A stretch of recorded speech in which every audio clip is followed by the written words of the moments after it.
I don't know how to put this, but I'm kind of a big deal.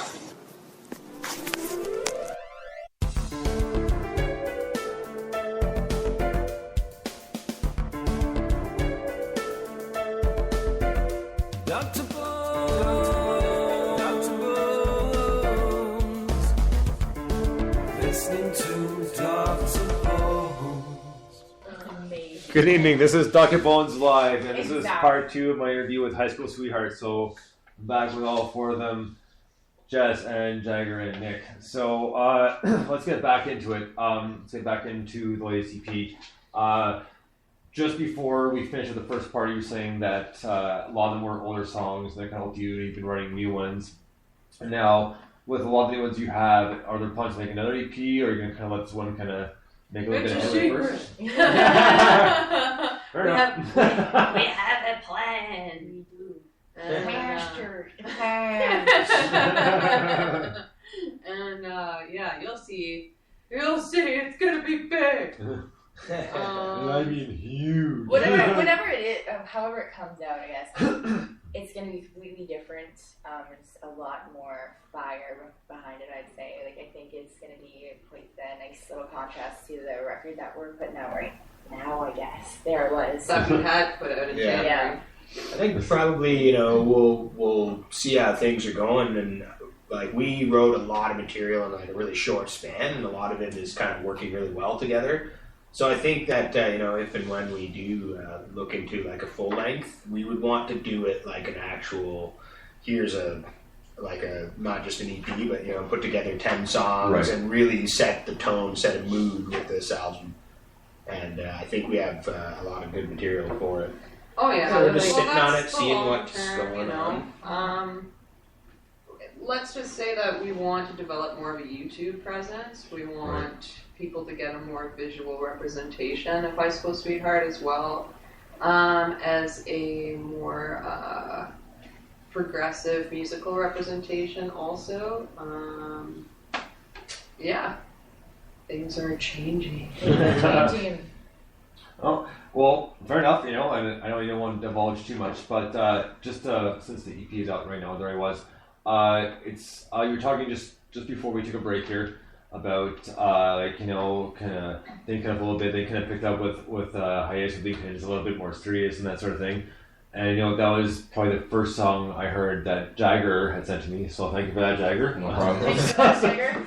But that was the first song I heard, and it's probably my favorite song on the album, or the EP, sorry, just because, just the beginning, it's so different to anything I've heard before. At first I was like I'm really digging this, and I love the kind of that kind of echo vocals in the very beginning, and so it kind of stood out. I was like, man, this is an awesome tune. Like, everybody's got it. That's the one. That's why we chose it as our radio single. That's the one when Free FM gave us that money to record, they asked us to send them a finished product, like a couple of songs, and then from those 2 they would choose their favorite. And the one that we said, this is the one that we're definitely leaning toward, was definitely Hiatus.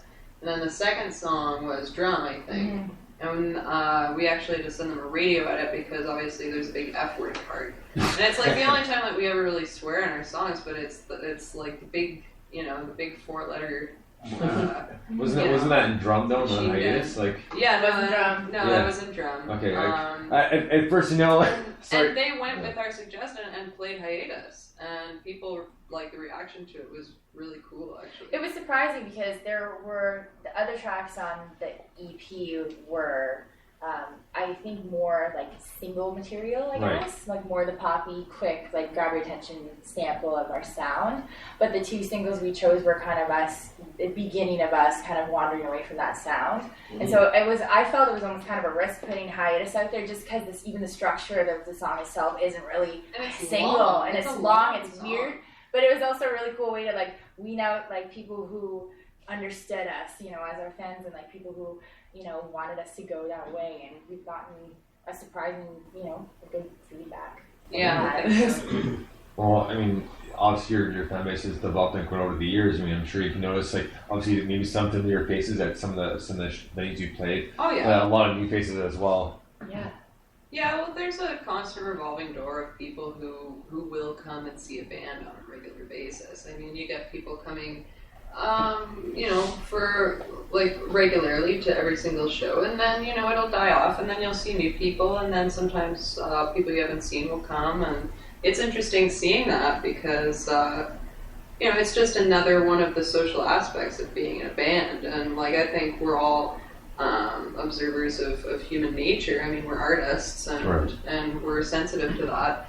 And it's a constant revolving door of people. But it's a great way to stay social. I mean, like that's my percent. I'm like, I'll play music forever just because it gets me out of the damn house. Now, that being said, while the shows you played, doesn't matter where or when, have you found like at any point where there's been a lot of bands you play with where you just didn't really get along, you kind of like, hey, how are you, and that's it, and they're just kind of get You know snubbed what? or- I hate to say this, but I'm gonna say it. Oh.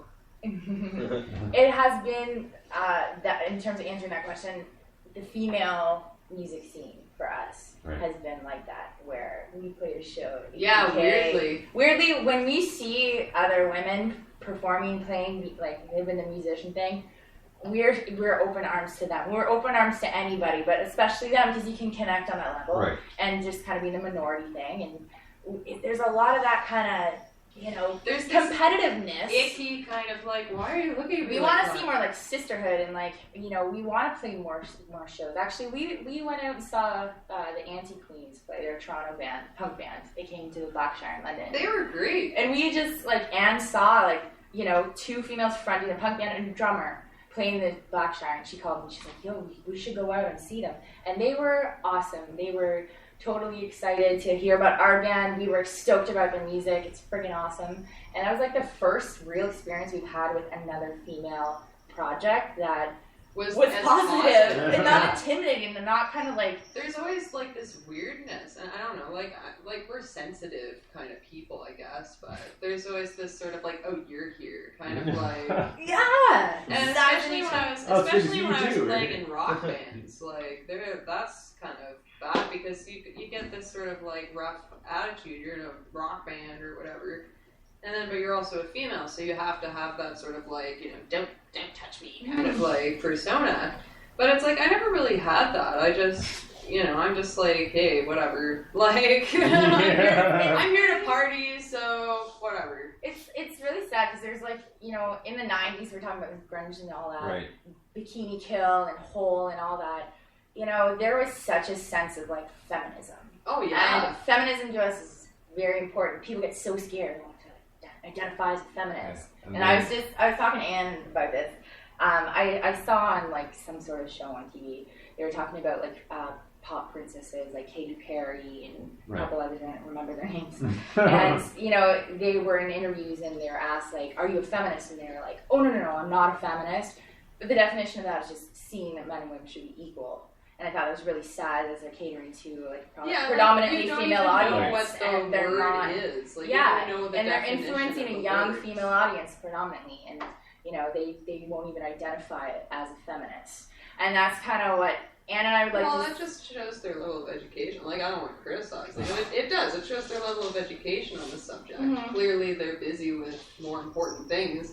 That they can't even look up what that simple word means. And as sorry, girls, I don't like pop music. I'll just say it right now. No, fair enough. Like I'm agreeing with you. So continue. Just in terms of like being a woman and just being in an industry that is male dominant. It's just so nice to see other people and like other girls doing this, and it's such a loss that we lost that sense of feminism in music. And but I don't know if it's just the area that we are in right now as a band. Yeah, because not everywhere around the world is the same. Well, no, it kind of goes in heats as well, right? I mean, everything kind of comes around in some form of circle over another. Mm-hmm. I mean, sometimes it can be a very slow, sometimes it can be quick. It varies depending on what it is, whether it be like fashion, music, that sort of thing. But everything eventually comes back around, and it's the same thing with female singers. I mean, there's plenty of like amazing singers out there, but it comes in heats. It'll come in for a little bit, it'll fade out, and then come right back in again because when Evanescence came out, and she's got an incredible voice. It's unbelievable, Yeah. And and before her, it's still kind of community pop, but she's homegrown. Lance Morissette from Ottawa, even if people are big fans for her music, she's got an amazing voice. I love Lance Morissette. I'm not even afraid to say it. Well, no. I'm just saying. As I said, some. I didn't try to generalize it. No, I know, but I hear it from people. Oh, Lance Morissette. And it's like, no. Well, she's done a lot. She's been around for a really long time. Oh, absolutely. She's done way more than a lot of other artists. You know what? And I'll be honest with you. I got a chance to meet her and what's his name? Ryan. Not Ryan Gosling. Ryan Reynolds. Ryan Reynolds. That's right. They were engaged. That's right, because I worked at the Ottawa airport doing security. Anyways, point being is there was a huge lineup, and the Junos were going on because they were in Ottawa that year. This was 2003, and the last person I was there was Ryan Reynolds. And I was like, wow, this is awesome. So I kind of, because I'm outside the screen, I was kind of sliding up to them. I was like, music's great. You're great. Your voice. I'll talk to you soon. Thanks. And Ryan Reynolds says, "Come back." He started talking. He was like, "Well, really?" He's like, "Okay." And he was chatting me up. Yeah. So he's apparently a nice guy. He was. He was really awesome. Celebrity gossip with Dr. Bose. And I know it's kind of keep on the same thing, because this guy was in a movie with him, was in Van Wilder about a year ago. I met Cal Penn. Oh yeah. Yeah. So it was. So sometimes working in the airport can be good, can be bad, but point being is never a dull moment. Yeah. Well, I wish that were true, but there's plenty of them. Let me tell you. So, but back to you guys. So I know we kind of sidetracked a little bit here. It's easy to get sidetracked. We're already going on. That's fun. We like it. So back to the songs.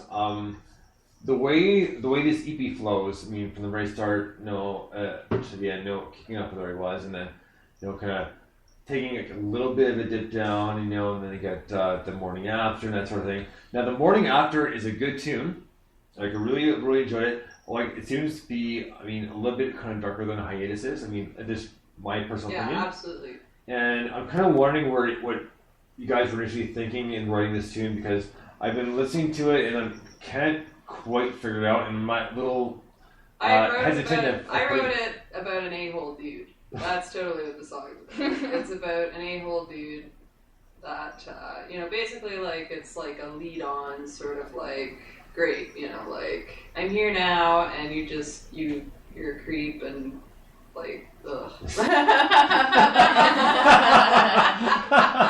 You're a creep and you lie. Yeah, and you're a jerk. And screw you. That's what that's about. But you know what? That aside, it's a good tune because it's so catchy, and I just love like I've said, every time I've played you guys on the show, I've talked about pretty much every single one of you. But one thing, since you're the vocalist, I focused a little bit more on you two, and I've always said from the very start that I love the harmonies, and I just love the differences and the differences in vocal range just in general. It makes a huge difference, and it's so nice to hear. And that's one reason I brought the morning after up, is because at the very end, obviously I'm not going to try to say it, but those higher pitches you were hitting when you're saying you lied to me, is this is so I love this tune.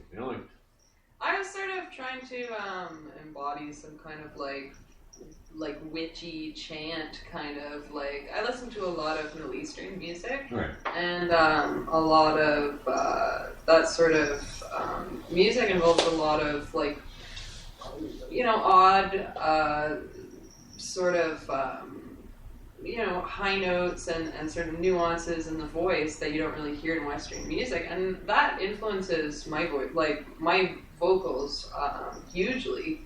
And I really tried to utilize that in that song. So it was one of the first songs too that Anne had brought to me, and it was a finished song that she had already, and it was just busted out for me, and I'm like, oh my god, what am I gonna? I don't need to do anything. You should just, it's sometimes it's scary because it's so beautiful on its own. I'm like, what should I do? And I knew, and she talked to me about that witchy kind of tribal-y thing she wanted. And so when I threw down the vocal harmony, we're both like, yeah, we get each other. Like, that was one of the tunes that were so instrumental, being one of the first tunes, because we tuned right into each other for that. And it took me a little while to totally secure it, but yeah. Once we recorded it, it was definitely like cut, print, like done. So. Yeah. Oh, you know what? I'm glad you spoke up, Jess, because luckily you're the next person I was getting to here. So in a hiatus, I love like the difference, because it's almost like you're trying to sing country, but you're not quite there. You're kind of just putting kind of like almost like a half spin on it. It's like a 180 instead of a 360. Yeah. And I know this kind of fits in, but when you start off with Kentucky Fried Chicken and Pizza Hut, like right there, like, just it really sticks out. Like, it's like one of those things that kind of catches your ear right away. Yeah. You know what? That's really cool that you got that from that song, because I remember when her and I, before we even were high school sweetheart, and we were drunk a little bit, and we were coming home from the bar back to her place. We're walking down this dark sidewalk, and we're just shooting the shit, and I was talking to her about what I was thinking, what we could do together, and kind of the image of the band and the sound I wanted. And I said I wanted to be like dark country. I call it country grunge, where it's kind of on the edge of that like rednecky thing. Yeah. But really it's addressing me growing up with not a lot of money. And, Anne has grown up with not a lot of money, and just kind of being that girl that goes to school with, like, the hand-me-downs, but maybe not so trendy thing. Well, I was an only child, so I was a little bit more fortunate with that aspect. But I was taught to take care of my clothes, and believe me, there would be like discipline if I wasted food, or if I like ruined an outfit or something. Like, there's hell to pay with that, because every dollar meant something. My father's families were immigrants. Like, everyone works hard in our family, and Jess is the same way. Cool. Yeah, sorry. No, go ahead. No, I was just gonna say, like, in terms of hiatus, like, that song is mostly about my upbringing without money, and just kind of different struggles. Like, I lost a brother of mine, and there was 4 of us, and my parents split, and my dad went through really hard times, and there's times where we didn't really have food, or we didn't get to do different things, and just kind of whole idea of being on hiatus is not so much like being away from that, but like me now in a better place, or like thinking back to that, and now almost pulling out the humor in it, like lines like Kentucky Fried Chicken and a Pizza Hut, like kind of being like, it's funny. People are always like, what the heck is that, But it's also like it kind of. I like Pizza Hut, but I don't like Kentucky Fried Chicken. Yeah. We'll talk about that too. But yeah, just kind of finding the humor in it, but also going back there and just having a moment to sit in it and being like, oh yeah, this is a huge part of who I am, and I want to bring it into the band. I really appreciate the song, and just on that aspect of kind of keeping things for a while. I worked a paper out, and that's how I pay for mountains, right? And at the time when I bought them, they were very popular because of the Converse 1 stars. So those suede low-cut running shoes, the Kurt Cobain wore, of course. Yeah. Right? So helping into it, and I wore those things to the ground, and they were some of the most comfortable shoes along with Doc Martens. But the Converse 1 stars was at the point where I had duct taped the back end of the sole because the heel was pretty much worn out, so I put tape over it to keep it for a little bit longer. And my mom tried to toss about me, I don't know how many times, but she never succeeded because I'd always find them before they made the curve, right? So before garbage day. Oh, but man, they were the most comfortable shoes I've ever had in my life. That's awesome. Yeah. No, I didn't get Converse All Stars, which was fine. There was this sort of knockoffy brand called Seabos or something like that, and we used to buy them at. There used to be this shoe store on York Street, across the street from where you get your health card downtown. Yep. There used to be a shoe store there. It was like a family-run shoe store. Just past like Clarence, like. Yeah, and we used to go in there and get our shoes, and I used to get a couple of pairs, and then I'd wear one of each color on both feet, and that was sort of my thing. But they were, kind of cheapy shoes, and I'm curious. those were great, and they look slick too. They look lit. we'll pitch a sidetrack in just 1 second, but when I was doing my paper out, the one thing I really wanted, because like at the time that it was really big, is like I want a pair of Doc Martens and I want a bomber jacket. Yeah. And I saved the money and I got my Doc Martens and a bomber jacket. Yeah. The Doc Martens were really cool, but the bomber jacket kind of lost the appeal after about 3 months. It was freezing cold in Montreal in the winter, you know, like minus 35 almost every day. It's like, okay, this is way too like light for this kind of weather. So, but well, okay, so we'll finish off with that, and just before I move on here, I'm hoping you guys have time. You want to play one more song here? Yeah, sure. Absolutely. You guys want to do Betsy? Yeah. Yeah, we like never play this song. Jess, why don't you talk a little bit about what Betsy's about? Okay, I have done, or I'm a part of a community that's a coffee house I started, and it's for the trans community in London. I was actually I am facilitating support groups for queer people in our community.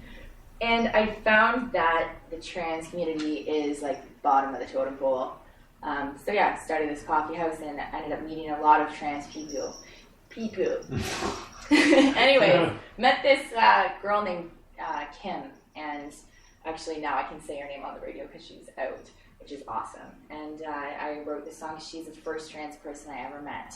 And it's just about kind of her being in the closet and living two lives. Right. And just kind of honoring that for her. So it's kind of nice we're playing it now, and I can say it's for Kim, so it's for you, babe. Love ya.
HighSchool Sweetheart with Betsy live. Awesome, guys. Like, thank you so much for that. We appreciate it. Our pleasure. So, just gonna kind of break a few questions up here a little bit, and I have one for you, Nick, and then one for you, Jagger. Nick, first off, when you have spare time and you're kind of jamming around, you ever you ever start kind of tapping around saying, you know what, this is a really cool beat, and then kind of like maybe you put some extra stuff onto it, so you know what, bring the band, so you know what, oh, this would be cool? In terms of sort of writing a beat before a song, right? Not really with this band so much. I've done that in the past with other bands, but with this band, mostly Jessica and Ann are the primary songwriters, and Jagger and I, being the backbone, will help to make suggestions here and there for crafting sort of neat little nuances and stuff, and they do their own too, obviously. Right. And so, you know, my writing influence is more sort of subtle, you know what I mean? And I always take care of my own parts. What I find myself doing a lot is I'll be thinking about the song and crafting my own little nuances underneath what's already written, you know what I mean? And think of new ways that I could do it in a neater way or more of a creative way. Well, you know, I know that the question's directed to you, but I just like to say, you know, for the record, we don't get to jam as much as we'd like to. Yeah, that's true. I like to write, you know, songs on the fly with everyone sort of involved. Like, if someone's like, hey, listen to this bass line or whatever, and then that's fun to sort of like play to. You say writing on the fly, too. I'd say that probably the closest that we came to that was with drum, because you introduced the rhythm, and the song had nothing written at all, other than Anne had this guitar line and a couple of lyrical ideas. And I started to play the drums on drum in that way, and it totally shaped how the song ended up turning out, just based on the beat that I chose kind of on the spot there, which was kind of neat. Yeah, that was a really sort of percussion driven song for sure. You know, it wasn't headed that way, but I'm glad you brought that song up as well, just because, you know, when that was the second song I played, because it pretty much played the entire EP on my show in New Music Saturday every Saturday. Yeah. And for the second one, because again, a big thank you to Jagger who sent me high-end drum. So the drum was the second one I played. And I like this one just because the amount of different influences that was in it, and just the flow of kind of saying, you know, it's almost like we're all, in a sense, marching to the beat of our own drum, right? Yeah. Some people are kind of robot followers, but then there's the rest of us who are kind of at our own beat, you know, we're going here, we're going there. Well, and it's a risk you take in music because people are anticipating hearing, not everyone, but a lot of people are anticipating certain norms and patterns that they recognize. And like, oh yeah, I know that beat. You know, which works great in many applications, obviously, but I try to, you know, add a little flavor here and there, whilst also, you know, playing, you know, more of the fundamentals when it's necessary. You play a beat that's solid because this piece is meant to be very solid. And then other pieces you can kind of loosen up a little bit and experiment and, you know, try things that might be a little bit less common, I guess. Right. Not part of the norm, we'll say. Right, yeah.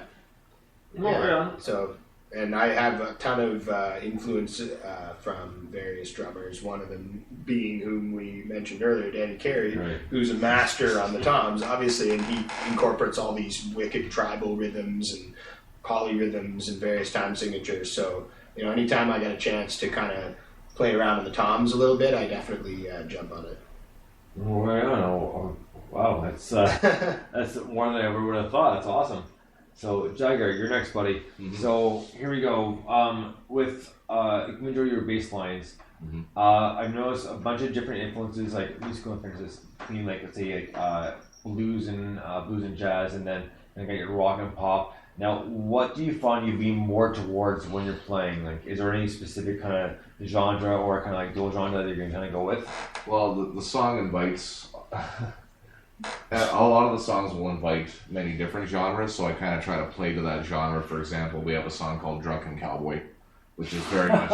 It's a bit of a country tune, so... That was stereotype right there, right? Yeah, and I found, you know, once Jess showed that to me, I was like, oh, well, I'm feeling like a country beat, right? And then I so that song's a little countrified, and then, you know, a song like a newer song we have called Catch You in My Woods, it's more of like a pop beat, like a funk, like a bass, like a dancing beat, right? So I like, yeah, well, I like trying to work in different genres whenever I can and just make the bass sort of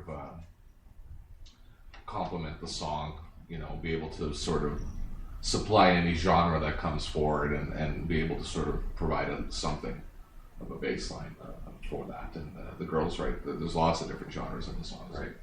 Another song we have called Little Ghost is a total like classic rock, progressive, like heart style song. And it was very like that. So I had the feel. I wanted to get that feel, right? So that's sort of what I since.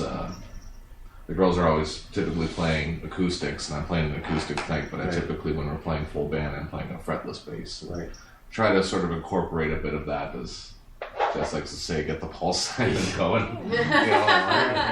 So I like to add that element into the band. I think it works good with acoustic guitars. And,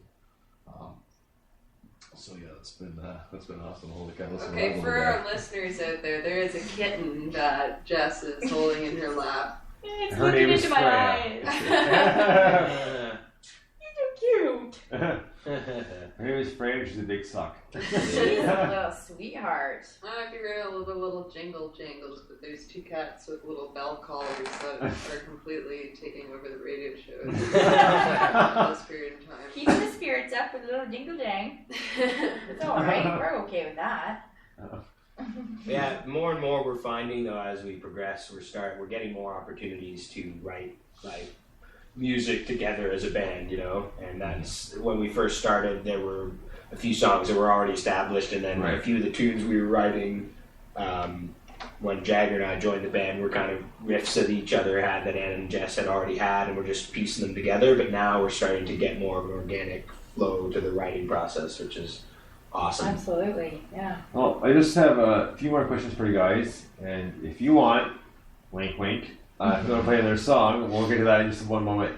The one question that I have for you guys is, since you've been together for a while, have you found that now that you're so together as a band where you kind of know where the other person has to be or will be? Meaning like, let's say Jess, you start the song off, and this is a song you play, let's say, a few times already, right? So take that into consideration. So Jess starts singing, and you come into your part, but even almost without knowing, Nick, you can come in and kind of give that drum beat feel, or Jagger can come in and give that kind of subtle bass line that kind of fits the song. Like, it's like, does that happen more and more often where it just, because you mentioned the psychic thing before, and that's what kind of brings me to this question, is that you guys pretty much seem like, or you just have that certain feel where you know where the other person has to be. So once you start jamming tune, no matter who starts the song up, you know where you gotta be and you know what you gotta do. We're starting to become more like that. Absolutely. That's something that only comes with time, usually. I definitely feel like anybody who's like, oh, we totally know what each other's thinking, I think they're bragging. Like, I don't believe you when you say that. I really don't. Sorry. When a band gets to know each other's playing, that takes time, and you have to get together, and you have to jam, and you have to, it takes some bands several years. So, but it's worth it, and like any relationship with nurturing, it only gets better. And I'm looking very forward to hearing what we're going to be coming up with, in the coming months and the coming years, hopefully. It's something to really look forward to, and it's something that I hope the audience is looking forward to as well. Well, I know I am. I mean, that was a given, right? So, yeah. So just one last question, and then we'll get to a one more song, hopefully.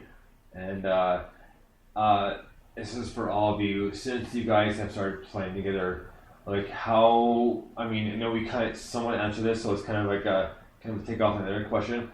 But how well have you guys bonded? Meaning, like, it's such a good connection that each time you guys are together, something good comes out of it. Whether it be like, it doesn't have to be instant music as such. Like, just like a good kind of conversation, that sort of thing. Like, we're all so different of people. Like, I think we'll all agree that we're all like completely different people. And when you get drafted for a sports team, you can't. You're not gonna like be like, oh no, I want Brad Pitt on my team. Like no, like we met Nick. Nick, came into the scene because we needed a drummer to fill in for a show, and we liked him so much we kept him, obviously, and I married him. So, and Jagger, Nick and Jagger have played together for years. And he came heavily recommended by Nicholas, and we'd never met him. You know, I don't think we'd ever met you, really. And then you come, and it's like trying to form a relationship, a bond with you, because we don't want it to just be fill-in musicians. We want to forge relationships with each other, and because it's more honest, the music feels better when you're playing with friends. It's more fun. Yeah, and like we said at the beginning of this interview, like it's like a therapy for us. And even if we made no money from it, we fight like cats and dogs sometimes. But we like we just that's have that because we love each other. It's because we care about what the other person thinks about us, and we care about. You know, sometimes when somebody makes a mistake, it hurts more when they're your family than if it was a stranger. You kind of expect a stranger to do something like silly or something. But when somebody that you care about a lot does something kind of silly, it kind of irks you a little bit more. Yeah, well, absolutely. Do you know what I mean? Yeah, and stuff like that will happen from time to time. Misunderstandings. You know, we're all very busy people. But that happens, you know, and that goes with anything. So, I mean, that's the nature of the beast, too. You know, just when it comes down to music, just a little bit different, you know, because, you know, sometimes, not all times, it's still a generalization, when two really good creative minds get together, start knocking heads. Mm-hmm. Yeah, know? we have to remind each other that we're friends sometimes. So, and that can cause a little bit of interruption if it's not, we'll say handle it properly. Yeah. Yeah. So. Oh, absolutely. And you know what? Like stuff, you know. This year too, like it's just to say the very least, it has been very trying for our band. Like in terms of our personal lives, we just went through some crazy stuff, right. And you know, we actually all kind of survived different things like at the same time. I got laid off from a job that I worked at for 6 years. More importantly, Jagger, you know, got into a car accident and was in the hospital there. Mm-hmm. And just other things, you know, illness and stuff like that has you know, tried to tear us apart, and it's been an enriching experience. Yeah, we've all came out of really, it because much we came out closer of it. and in a very much more intimate level than and it was we were hard. before. It was hard work, you know. We had to have some nice long talks here and there, and just really solidify what we wanted out of this, and that we were actually there for each other. You know, we don't have to be at odds about something. Right. I didn't want to go on that only spit. We're not going to get into it, but you know, I've done some podcasts myself, so I completely understand where you're coming from. Mm-hmm. So let's finish this up on a good high note. Here, we're going to play one more song for us. What's the song going to be? Let's do Drunken Cowboy. Do you want to play that? Blast from the Past? Yeah, let's do it. Yeah. Mind? Giddy up. Giddy up. Ride. This night Drunken Cowboy. All right. 1, 2, 3.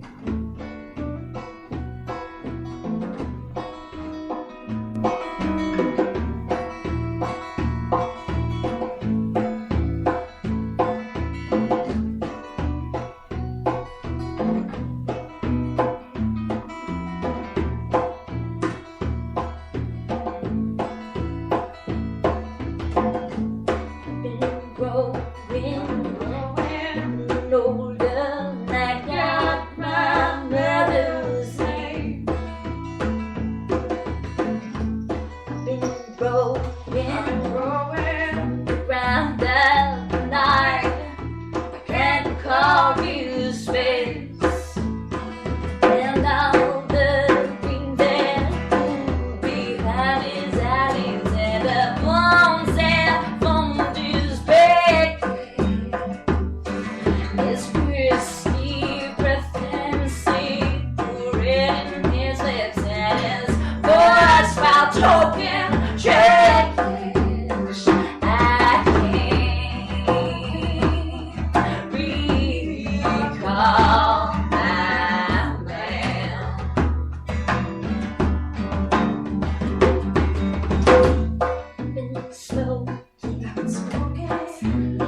awesome, you guys. Thank you so much. That's going to wrap it up. But you guys have been awesome. Thank you so much for stopping by. Thanks I've been for looking having for us. this for so long, so I really So appreciate it. You really. So this is awesome. And guys, this has been High School Sweetheart, and Jess, Nick, and Jagger. Guys, say goodbye and say thank you so much for listening. Thank you you for so listening, much. everybody. Yeah. Until next time, guys, this has been Dr. Bones Live with High School Sweetheart. We'll talk to you soon. Until then, Bones out. Thank you. Good night.